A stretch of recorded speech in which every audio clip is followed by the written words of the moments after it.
हां. हाय, माझं नाव प्राची संजय राणे. माझ्या ग्रुपचं नाव आहे यश. माझ्या ग्रुपमध्ये अर्जुन गोंगाडे आणि श्रद्धा पाटील आहेत. तर आपण आता बघूया लेगोचा एक प्रोग्राम. त्यामध्ये आपण टच सेन्सर यूज करून, ब्रिक बटन यूज करून आपण एक प्रोग्राम करणार आहे. फाईलमध्ये जाऊन आपण न्यू प्रोजेक्ट घेऊया.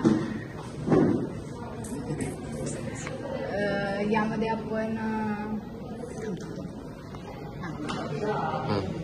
तर आपण यामध्ये पहिल्यांदा एक लूप यूज करूया.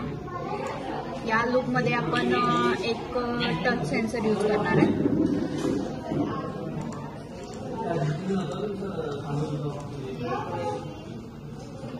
आणि यामध्ये आपण एक ब्रिक बटन यूज करणार आहे.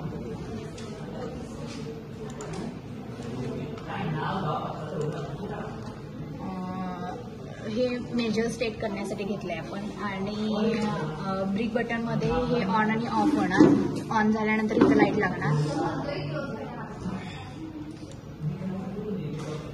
आणि ह्याचं कनेक्शन आपण ब्रिक बटनला करणार आहे. आता आपण प्रोग्राम रन करूया.